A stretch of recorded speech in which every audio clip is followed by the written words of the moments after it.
En este último video vamos a charlar sobre criterios agronómicos para decidir las labores. Vamos a ver cómo hacemos en siembra directa para cumplir con los objetivos de las labranzas. Y vamos a ver las distintas alternativas que tenemos para trabajar el campo y evitar o remediar la compactación que se genera en siembra directa. Así que arrancando con los criterios agronómicos para decidir labores, que normalmente suele ser pregunta de examen.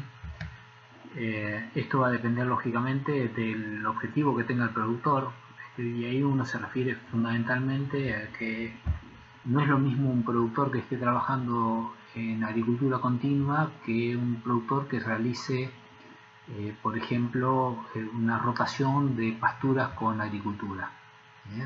Porque en el segundo caso uno podría darse el lujo de perder materia orgánica que sabe que después uno esa materia orgánica la va a recuperar en el periodo de pastura.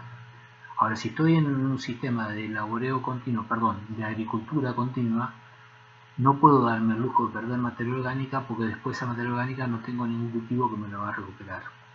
Entonces, lo que uno se plantea en ese caso es la labranza mínima o la siembra directa, cuando en el caso de la rotación uno podría llegar a hacer laboreo, utilizar la materia orgánica y por lo tanto los nutrientes acumulados en el periodo de pastura para mineralizarlos y que los cultivos los aprovechen. Otro criterio que me modifica la labranza es la humedad en el momento de realizar laboreo. Lógicamente el estado de humedad del suelo me lleva a que si tengo excesiva humedad, uno en teoría debería esperar tener la humedad adecuada para poder laborear, y esta es capacidad de campo. Pero a veces uno está apurado por hacer el trabajo porque se me viene encima la fecha de siembra o porque tengo riesgo que me vuelva a llover, etc. Y entonces uno tiene que realizar laboreo de todas formas. Y en base al estado de humedad del suelo hay herramientas que se adaptan mejor a trabajar con suelo húmedo que otras. Por ejemplo, un cultivador de campo lo puedo trabajar mejor con suelo húmedo que una rastra de disco de doble acción.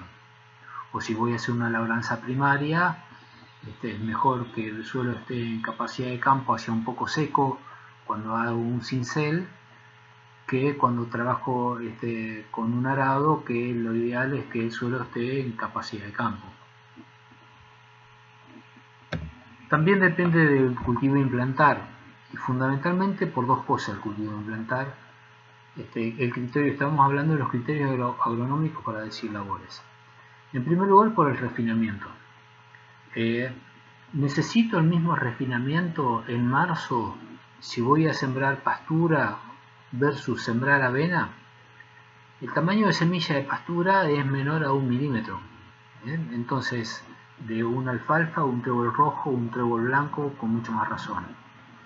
Por lo tanto, esa semilla tengo que depositarla a menos de 1 centímetro de profundidad. Por lo tanto, la refinación que yo necesito en superficie es mucho mayor cuando hago pastura, para lograr buen contacto entre semilla y suelo, que si hago avena, que es una semilla muchísimo más grande y por lo tanto es mucho más fácil que nazca. La avena, al ser una semilla más grande, tiene mejor contacto entre semilla y suelo. También depende del requerimiento de fertilidad nitrogenada, cuando estamos hablando de cultivo a implantar. No es el mismo requerimiento de un maíz que el de la soja. Lógicamente los dos necesitan mucho nitrógeno, pero la soja, más del 50% de ese nitrógeno que necesita lo puede obtener a partir de la simbiosis con el Rhizobium, cosa que no tiene el maíz. Entonces el maíz o le genero fertilidad con la labranza o lo fertilizo con nitrógeno. Si lo quiero generar con la labranza, necesito realizar un barbecho mucho más largo que en soja, y necesito remover ese suelo con labranzas secundarias con bastante anticipación para ir generando una alta mineralización de la materia orgánica. Eso no necesito hacerlo en soja, por lo tanto un barbecho mucho más corto con una labranza secundaria mucho más cerca de la siembra. También el rastrojo del cultivo anterior o el cultivo antecesor me va a definir el tipo de labor a realizar. No es lo mismo trabajar un rastrojo de sorgo que trabajar un rastrojo de soja, por ejemplo. En un rastrojo de soja yo paso un disco doble acción y ya el suelo me quedó perfecto para sembrar, o quizás después pasaré una rastra nivelando y siembro. En cambio, en un rastrojo de sorgo realmente me va a llevar por lo menos 2 o 3 pasadas de disco doble acción hasta que ese suelo quede medianamente bien para empezar a ser refinado. Y a la vez el rastrojo de sorgo voy a necesitar que esté el suelo bastante seco, porque si no trabajo en el barro y no voy a lograr ningún objetivo. O lo mismo si yo vengo de pastura. Cuando vengo de pastura no es lo mismo trabajar que si yo vengo de un rastrojo de soja. Cuando vengo de pastura, y mucho más si esa pastura está compactada por el pisoteo de los animales, es probable que para que la maquinaria entre y haga algún trabajo, yo necesite trabajar el suelo inclusive con un estado de humedad superior a capacidad de campo, porque si no el suelo está compactado y por lo tanto el disco doble acción o el cincel no va a entrar y no va a hacer ningún tipo de trabajo. También afecta mucho el criterio de la labor a realizar la época del año en que me encuentro, por dos motivos. Una es la acumulación de agua y la segunda el riesgo de erosión. Esto lo vamos a ver en el próximo gráfico. Lógicamente la disponibilidad de maquinaria me afecta el criterio agronómico, pero uno tendrá que ver qué maquinaria dispone el productor para decidir cuál utilizar en base a la época del año y en base al cultivo que quiero implantar, en base al rastrojo del cultivo antecesor y a la humedad que tiene el suelo en ese momento. Y por último, el tiempo entre cosecha y siembra, porque a veces uno quisiera hacer una labor profunda, pero no tiene sentido realizarla. Supongamos que hay algún grado de compactación y tengo que hacer una labor profunda, pero si tengo poco tiempo para la implantación del próximo cultivo, una labor profunda me va a secar el suelo y por lo tanto no voy a poder implantar el cultivo en fecha óptima. Entonces, esas cosas también se tienen muy en cuenta a la hora de decidir qué labor voy a realizar. Les decía que este gráfico me afecta mucho cuando decíamos la época del año. La época del año me afecta mucho en cuanto a la disponibilidad de agua y de lluvias y el riesgo de erosión y el riesgo de que el suelo se seque si yo lo laboreo. Vamos a poner el ejemplo de la implantación de trigo, la implantación de maíz o la implantación de soja cuando hablamos en este gráfico. El trigo yo lo siembro en esta época, ¿sí? Mediados de junio. Por lo tanto, con 3 meses antes de barbecho yo logro que, vamos a buscar el marcador, yo lo siembro en esta época, decía, mediados de junio. Por lo tanto, si yo el barbecho lo hago 2 o 3 meses antes, yo logro que esta humedad la acumulo en el suelo para poder aprovecharla en los meses que después llueve poco. ¿Tengo riesgo de refinar? Acá sí, acá tengo riesgo de refinar porque tengo lluvias muy intensas en marzo y por lo tanto me puede provocar erosión. Recuerden que cuando yo refino es cuando empiezo a reservar agua útil, pero también cuando estoy refinando es cuando dejo el suelo expuesto a la erosión. Por lo tanto, el refinamiento para trigo me conviene hacerlo en este momento, recién en abril, mediados de abril, porque a partir de ahí las lluvias van a ser menores, el riesgo de erosión es menor y a partir de ahí es que yo el agua que acumulé la tengo que reservar para el próximo cultivo. Si voy a sembrar maíz, lo siembro maíz en este momento, principio de septiembre. Si digo 3 meses de barbecho, tengo 3 meses donde no llueve, por lo tanto no voy a acumular agua. El barbecho tiene que ser un poco mayor, cosa de poder acumular un poco de las lluvias de otoño para ese maíz que voy a sembrar al principio de septiembre. Ahora, ¿cuándo voy a hacer el refinamiento? Si lo hago acá, el riesgo que tengo es que el suelo se seque, porque cada vez que yo muevo el suelo, lo expongo para que se seque, Por lo tanto, el refinamiento tiene que ser con mucha anticipación, para que durante todo el invierno el suelo esté refinado, o sea, reteniendo la humedad que llovió en el otoño. ¿Tengo riesgo de erosión? Sí tengo riesgo de erosión, pero mucho menos porque en teoría en esta época no tengo lluvias erosivas.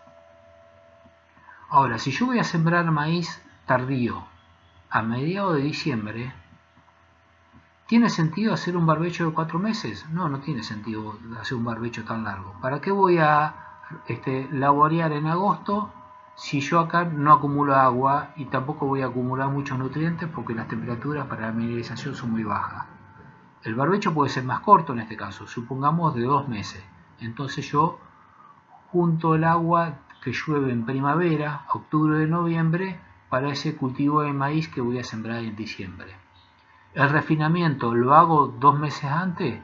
No, porque acá tengo lluvias erosivas, entonces el refinamiento lo tengo que hacer más cerca de la siembra para evitar erosión. Bueno, esto es lo que quería mostrarles, cómo la distribución de la lluvia me afecta mucho la decisión de la labor a realizar, y eso me afecta también en base al cultivo que yo voy a implantar y la época o la fecha de siembra óptima de cada cultivo.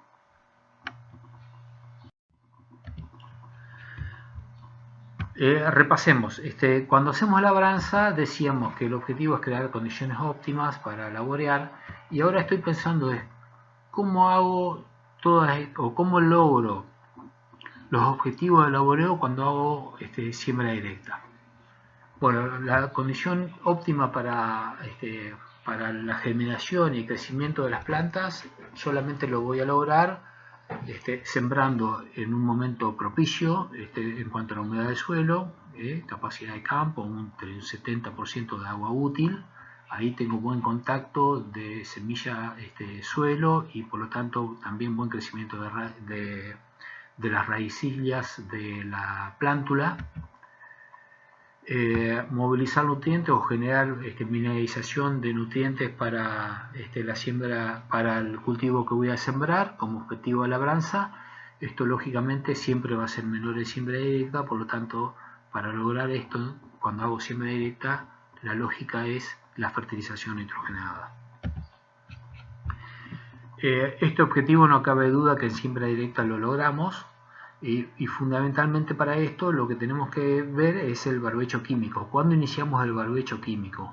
Si yo quiero acumular agua y almacenar agua para el próximo cultivo, no tengo que dejar que las malezas me absorban el agua que voy a utilizar, que voy a necesitar para el cultivo de cosecha que quiero implantar.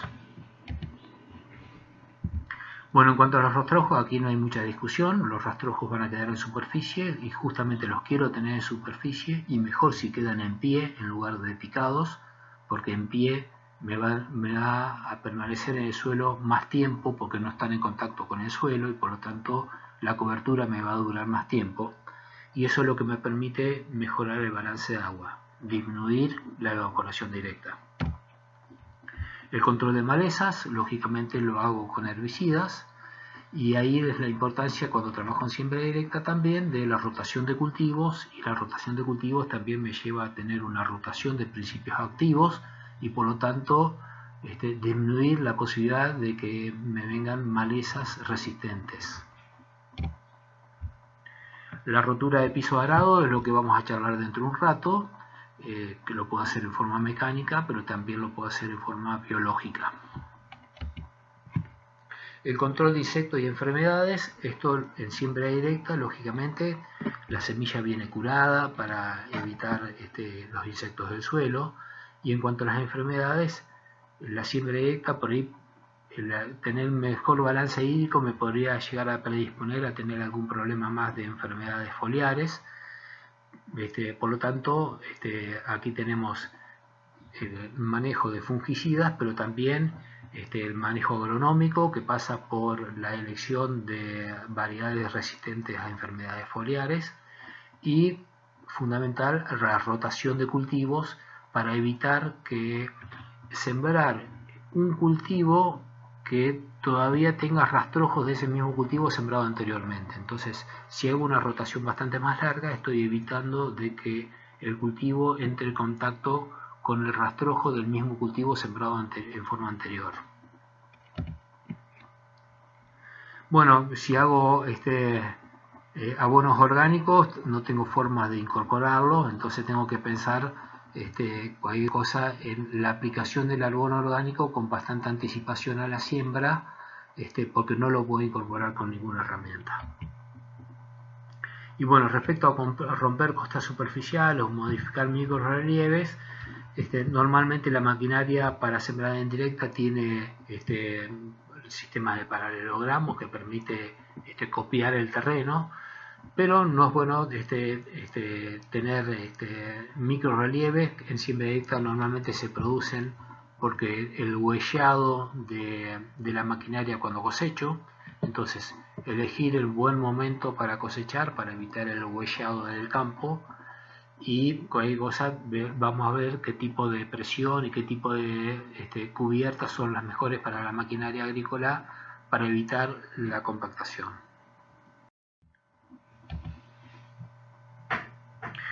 Decíamos que tenemos distintos tipos de herramientas para descompactar. Hay algunas como el laboreo vertical a mayor profundidad de la capa endurecida. Recordemos siempre que la siembra directa no me produce compactación a 30 centímetros de profundidad. Normalmente, si yo tengo compactación por muchos años de siembra directa, que le hice las cosas mal porque pisé el terreno estando el suelo muy húmedo, esa compactación normalmente está alrededor de los 10 centímetros. Entonces, no necesito pasar una herramienta a 30 centímetros o 40 centímetros de profundidad y gastar mucho combustible cuando el problema lo tengo subsuperficialmente a los 10 centímetros. La otra opción es descompactar con métodos biológicos, como son los cultivos, el sorgo, el trigo, algún cultivo de cobertura como el Melilotus, la colza. Son métodos biológicos que son efectivos, pero en mediano plazo. No van a tener un efecto directo tan rápido como una labranza. Recordemos en suelos vertisoles tenemos la posibilidad del desecamiento y humedecimiento, o sea, el movimiento natural que tiene el suelo que hace que el suelo se autodescompacte en un plazo de 1 a 2 años, lo que no pasa en suelos limosos. El suelo limoso se compacta y naturalmente cuesta mucho que se descompacte solo. En cambio, el vertisol sí se puede descompactar solo en la medida que tenga periodos de humedecimiento y desecamiento que hace que el suelo se vaya agrietando.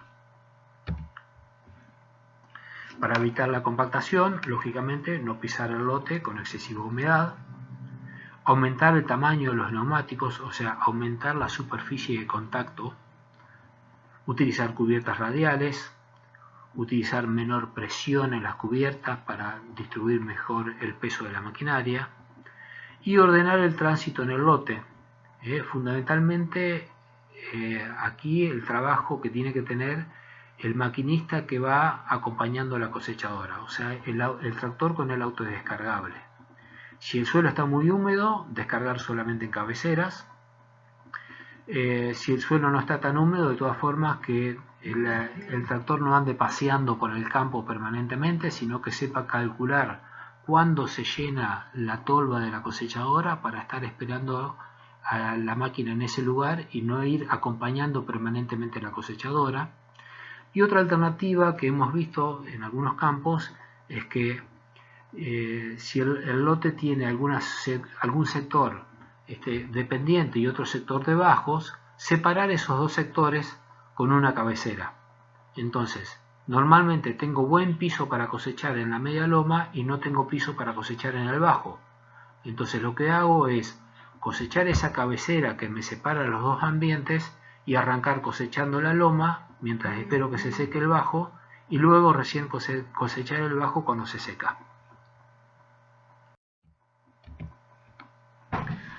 Algunas herramientas que se han puesto de moda, esta ya tiene algunos años, pero conocemos que en Entre Ríos y fundamentalmente al este de Entre Ríos tenemos problemas graves de exceso de agua en el perfil y eso me lleva a que cuando cosecho soja en abril huelleo mucho el campo y esta herramienta es buenísima, se usa mucho en arroceras, lógicamente, es un rastrón nivelador para nivelar el terreno.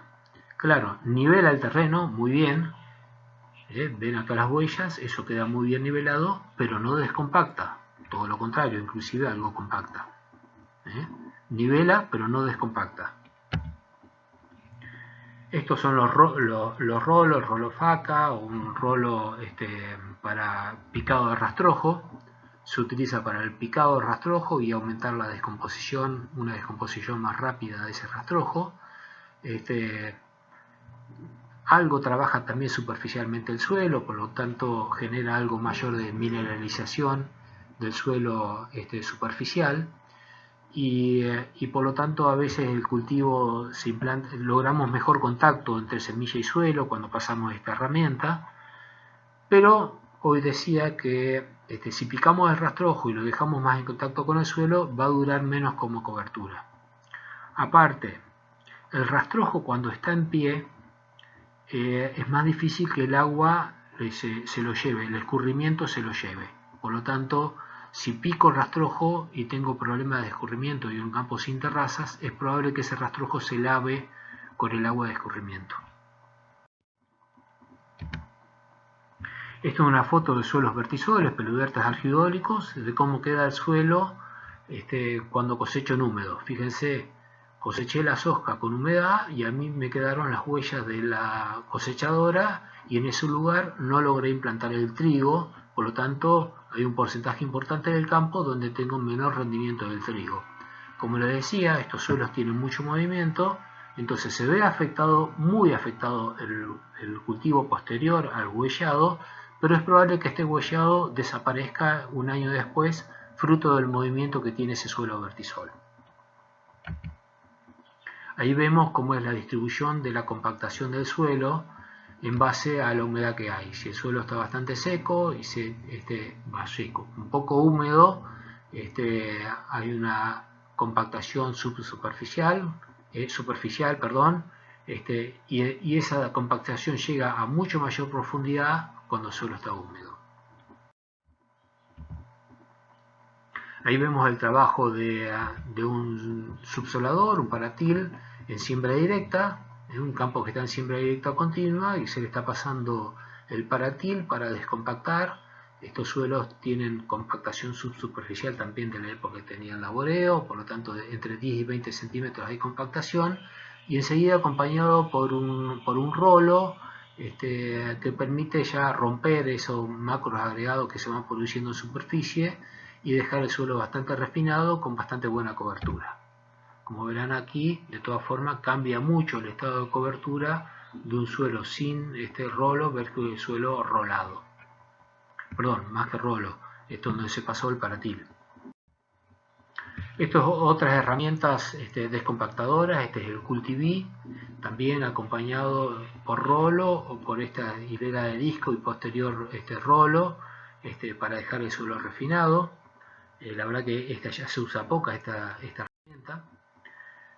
Otros sistemas de descompactación, algunos, en este caso es el Paraplow.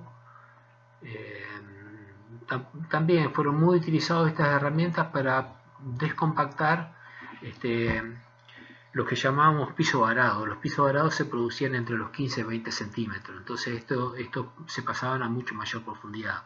Hoy no les veo utilidad para trabajar en siembra directa cuando la compactación, si se produce en una superficie mucho más cercana a la superficie.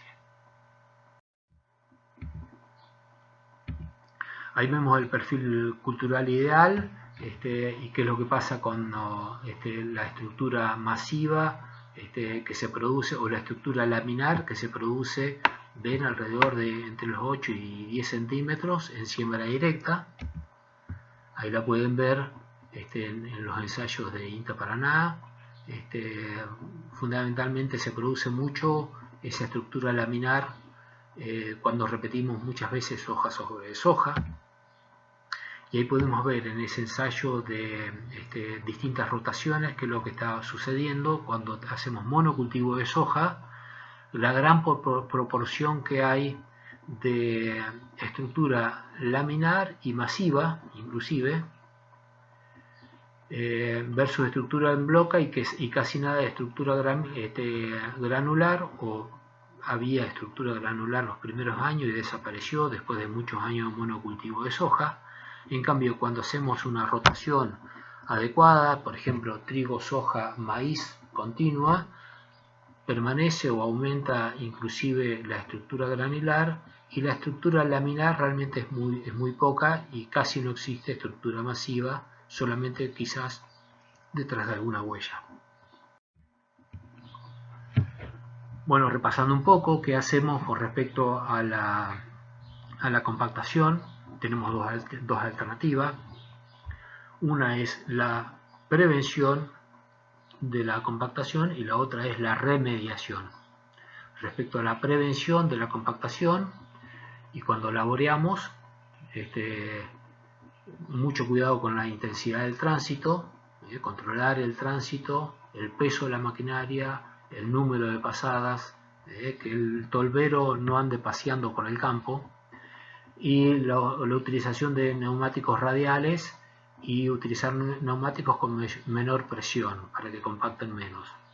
Respecto a la capacidad del suelo, la capacidad portante, es muy importante el contenido hídrico del suelo. ¿Se acuerdan que cuando el suelo está por encima de capacidad de campo es cuando mayor compactación tenemos? Acordémonos que la actividad biológica también disminuye la compactación superficial, y la materia orgánica y fundamentalmente los rastrojos en superficie. Por lo tanto, es importantísimo la cobertura, la utilización de cultivos de cobertura y una adecuada rotación de cultivos para evitar la compactación. Y respecto a la remediación o cómo solucionar el problema, si ya lo tenemos, el problema de la compactación, tenemos dos alternativas. Una es la biológica, que es utilizar cultivos que descompacten con sus raíces, como algunos cultivos de cobertura, o una buena rotación con gramíneas y cultivos de cobertura, o la descompactación mecánica, que a veces es efectiva y otras veces no, dependiendo del estado de humedad del suelo en que se encuentra. Si lo pasamos con mucha humedad, no voy a descompactar nada.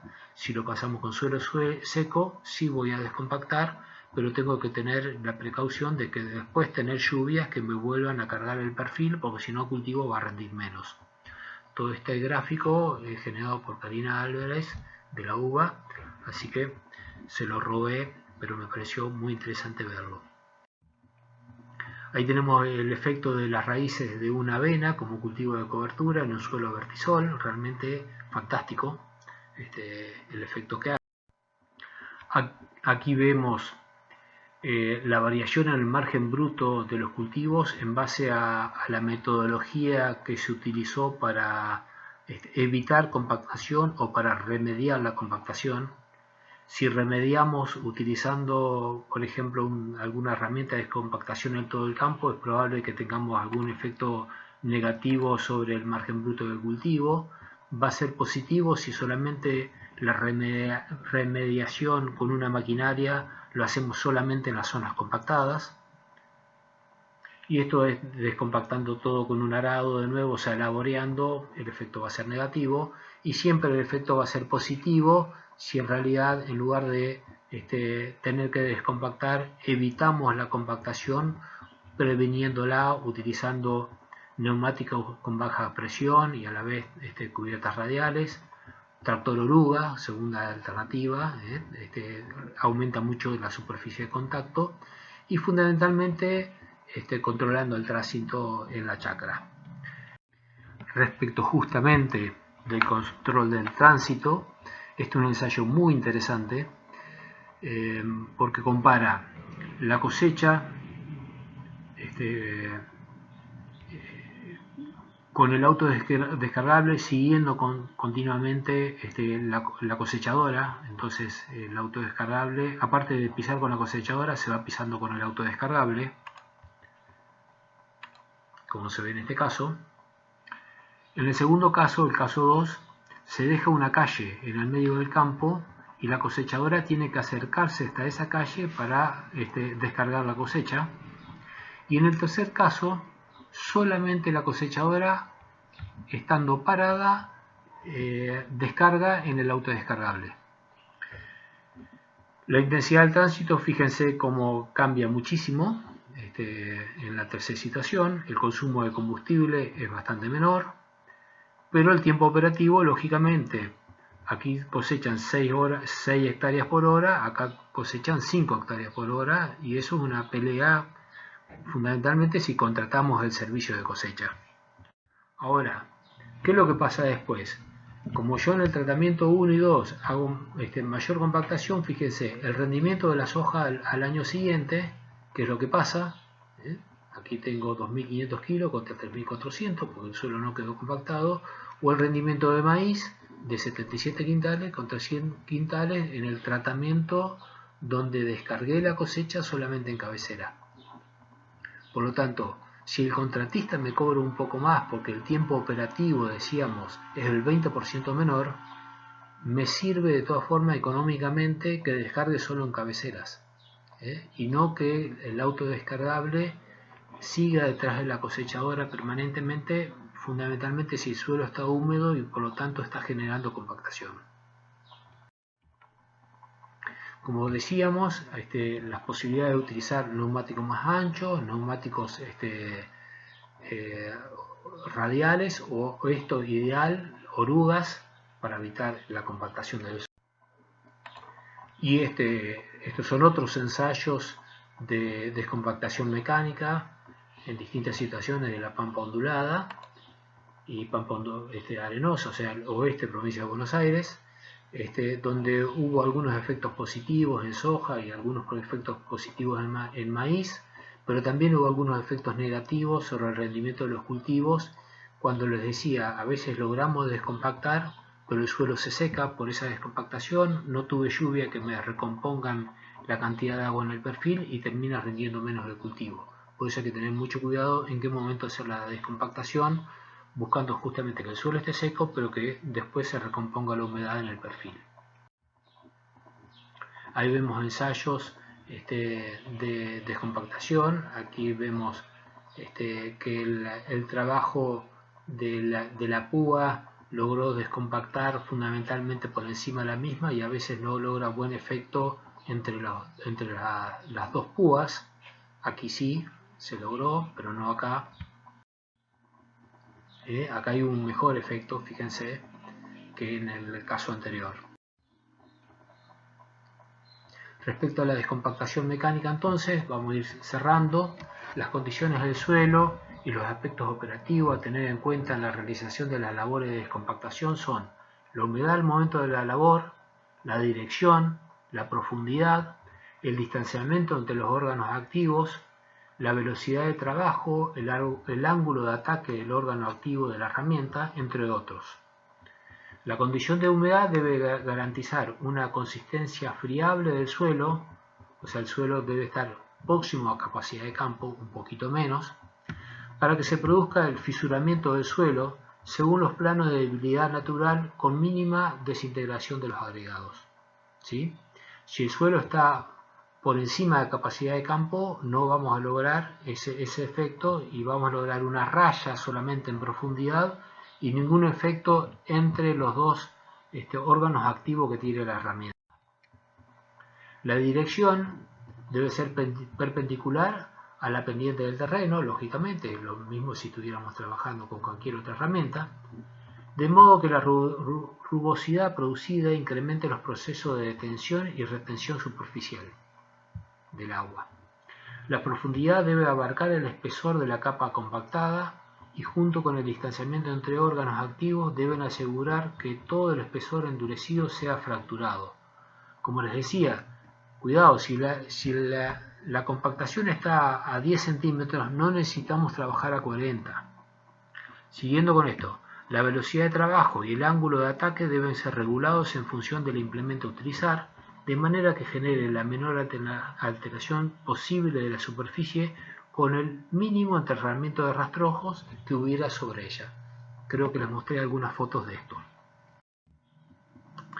Bueno, por último, Algunas herramientas que se están viendo últimamente, recordemos que estamos teniendo problemas de maleza y de compactación, o de suelos que quedan desparejos después de las cosechas. Esto es un disco barbechero, le llaman. Tiene un trabajo muy superficial y desprende muy bien todas las malezas pequeñas. Y hace una camita de siembra muy superficial. Es una herramienta de un ancho de labor grandísima, de 7 metros, pero lógicamente no sirve para descompactar. Bueno, cerrando, ven de nuevo una herramienta para descompactar, donde, como les decía, debería trabajar cortando la pendiente, y lo ideal sería ir refinando con algún rolo por detrás. Por último, en los casos de cultivos de cobertura, los rastrojos, los rolos que cortan el cultivo de cobertura sin necesidad de aplicar algún herbicida. Estos son herramientas que todavía se están probando, de modo tal de evitar la utilización de herbicida solamente pasando ese rolo que rompe la planta y que evita que rebrote. Y una situación bastante atípica, pasar un rolo por delante del tractor y por detrás ya de ir sembrando. Me cuesta creer que tengamos buen contacto entre semilla y suelo en estos casos. Para cerrar, esto se los dejo para que ustedes lo analicen, porque va a ser muy largo, pero es un resumen de los distintos tipos de implementos que hay aquí arriba. Esperen, voy a buscar el puntero. Aquí tenemos los distintos tipos de implementos. Entonces, fíjense, si la flechita es para arriba, dice que el factor es favorable. Si la flechita es para abajo, el factor es desfavorable. Si tiene el signo positivo, produce la acción, y si tiene el círculo, no produce la acción. Entonces, si produce la acción, en este caso sería produce la acción y eso es favorable, o no produce la acción y eso es favorable. O a la inversa, produce la acción y es un efecto desfavorable. Por ejemplo, una rastra doble acción.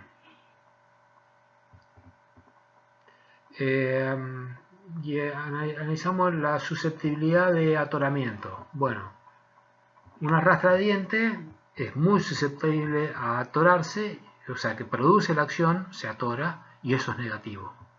Ahora, para dividir los terrones, la misma rastra de diente es muy buena para dividir terrones hacia terrones más pequeños, produce la acción y eso es positivo.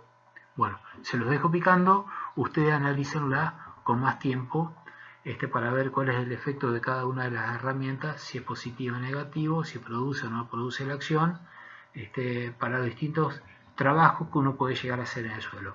Con esto estoy terminando con toda la parte de labranza, manejo de condiciones físicas, laboreo, sistema de laboreo. Quedo a disponibilidad para que hagan cualquier tipo de consulta esta tarde de 1:30 a 2:30 de la tarde. Gracias.